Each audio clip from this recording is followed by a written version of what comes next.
सबसे पहले आप सभी को नमस्कार। आपकी स्क्रीन पर जो ये प्रश्न नज़र आ रहा है ये JEE 2020 paper second first question है, जिसमें जेईई ने 3 आंसर्स दिए हैं 3, 4 एंड 5। ठीक है, उनको अपन चेक करेंगे कि वो किस तरीके से सही है, उनमें से कौन सा सही है। प्रश्न क्या है कि एक आपको कंटेनर दे रखा है, राइट, और इसमें एक वायर है, थिन वायर है, जो कि आपको नज़र आ रहा है यहाँ पर। ऑब्जेक्ट ओ मान लीजिए इसको, और इस क्यूब के अंदर 4/3 रिफ्रैक्टिव इंडेक्स का वाटर भरा हुआ है, राइट। और इस कॉर्नर से इस लाइन ऑफ साइट पर ये आई प्रेजेंट है, ये ऑब्जर्वर है, राइट। तो इस ऑब्जर्वर को जो इमेजेस नजर आएंगी वो इमेजेस ये वाली हैं, देखिए, ये I1 मान लीजिए, ये वाली I2 मान लीजिए। तो प्रश्न में ये पूछा है कि I1 और I2 के बीच का सेपरेशन कितना है, करेक्ट। ऑब्जेक्ट O और जो कॉर्नर है उसके बीच की डिस्टेंस 12 सेंटीमीटर आपको गिवन है। इसको अपन को बताना है अब। हालांकि आईआईटी ने ये प्रॉपर्ली मेंशन नहीं कर रखा कि ऑब्जर्वर कहाँ है। हाँ, डायग्राम में ऐसा फील हो रहा है कि ऑब्जर्वर जो है वो काफ़ी डिस्टेंस पर है, ठीक है। लेकिन अब इस प्रश्न को किस प्रकार से किया जाए, तो हम यहाँ पे 3 केस लेंगे। एक तो ये कि जो आई या जो ऑब्जर्वर है वो ऑब्जर्वर सपोज यहाँ पे प्रेजेंट हो, ठीक है। एक बार यहाँ से ऑब्जर्व कर ले, एक बार यहाँ से ऑब्जर्व कर ले, ठीक है। तो इन दोनों केसेस के लिए इसको इस ऑब्जर्वर के अकॉर्डिंग इसको I1 इमेज नज़र आएगी और इस ऑब्जर्वर को इसको I2 इमेज नज़र आएगी, करेक्ट।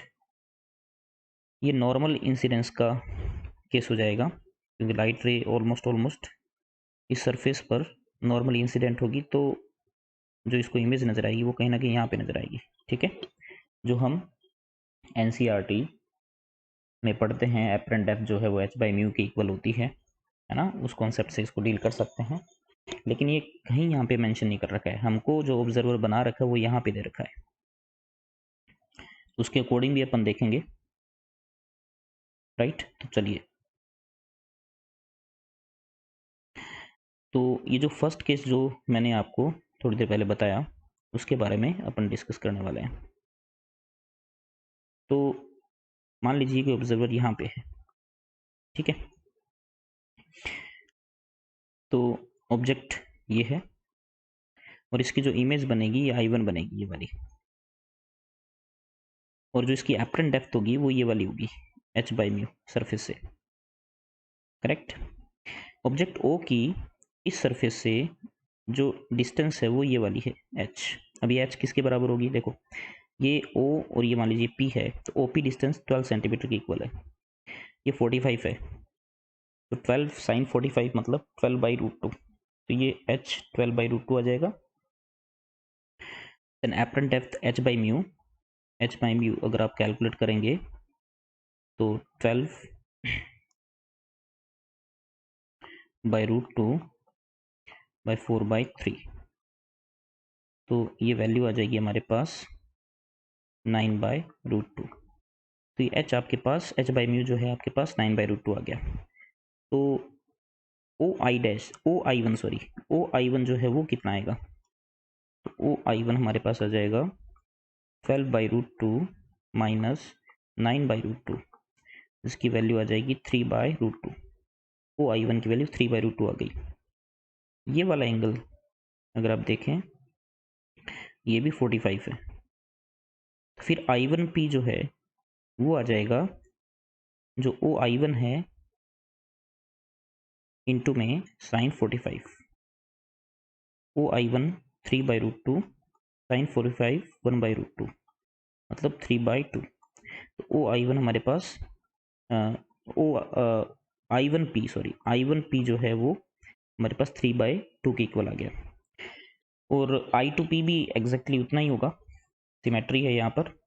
तो I1 I2 जो है मतलब जो डिस्टेंस है दोनों के बीच की वो 3 सेंटीमीटर आ गई, जो कि IIT ने पहला आंसर दिया है, ठीक है। लेकिन ये कब होगा, जब ऑब्जर्वर जो है वो जस्ट मतलब सरफेस के नॉर्मल जो है ना, सरफेस का जो नॉर्मल है उसके अलोंग देखे, तभी उसको ये नज़र आएगा। तो एक तो पोजीशन ये वाली होगी आई की, और दूसरी पोजीशन आई की ये वाली होगी। यहाँ से देखें तो उसको ये वाली आई टू इमेज नज़र आएगी, देन ये 3 सेंटीमीटर आंसर आएगा। करेक्ट।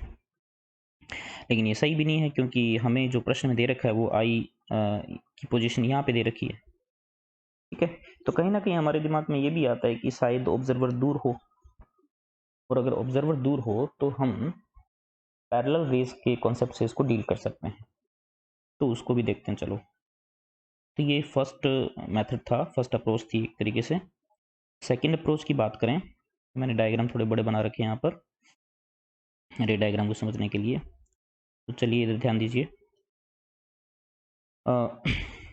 आई काफ़ी डिस्टेंस पर है, ठीक है। तो हम ये चाहते हैं कि जो आई पर जो रेज आ रही है वो ऑलमोस्ट पैरेलल आ रही है, ठीक है। तो पैरेलल रेज को ही अपन यहाँ पर कंसीडर करेंगे। तो देखिए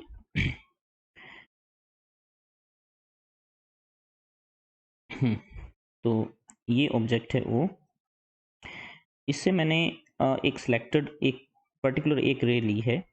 ये रे जो आपको नज़र आ रही है यहाँ पर, ये रे यूं गई, करेक्ट। और आफ्टर रिफ्रैक्शन ये रे इस एक्सिस के या लाइन ऑफ साइट के एकदम जस्ट पैरेलल चली जाए।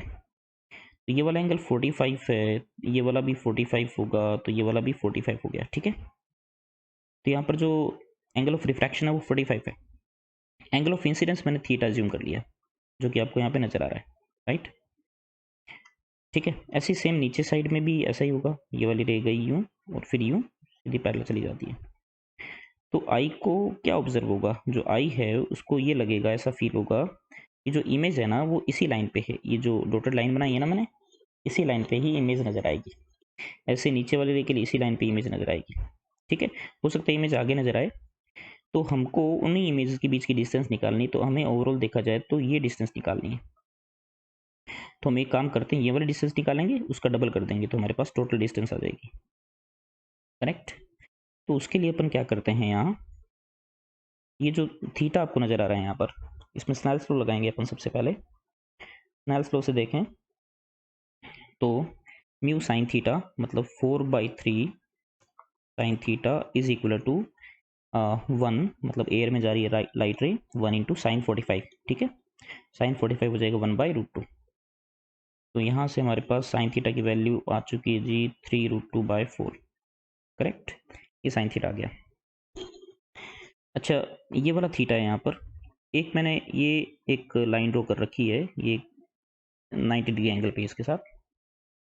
तो इसकी लेंथ कितनी होगी, पिछले प्रश्न में ही बात करें तो ये लेंथ 12/√2 ही थी।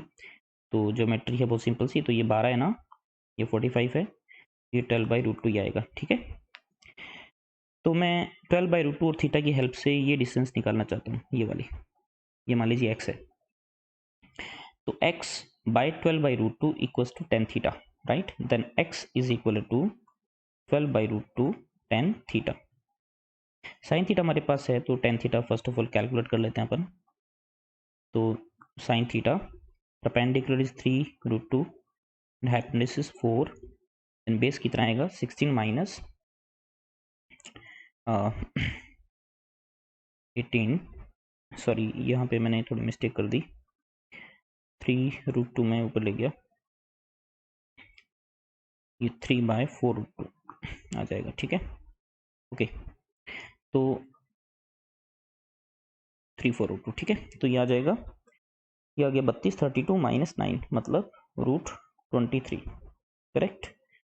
तो टेन थीटा की वैल्यू हमारे पास आ गई 3/√23, तो 12 इंटू 3/√2√23, ये x आ गया हमारे पास।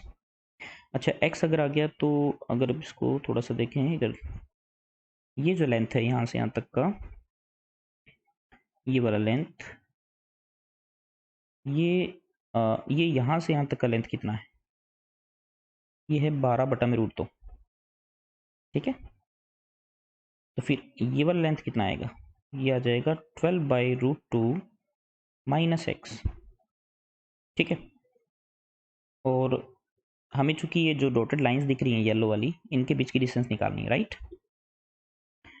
तो आप ये देखें कि ये जो लेंथ है, अगर ये वाला लेंथ 12/√2 - x है, ये वाला एंगल 45 है, तो ये वाला लेंथ हमारे पास आ जाएगी इनटू में 1/√2 मतलब sin 45, करेक्ट।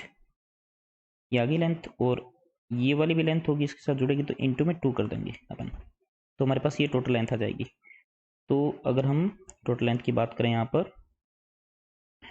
तो हमारे पास वैल्यू आनी चाहिए जो I1 I2 के बीच का जो सेपरेशन होगा वो आ जाएगा 12/√2 - x, x की वैल्यू यहाँ पर 12 × 3/√2 × √23 × 1/√2 × 2, करेक्ट।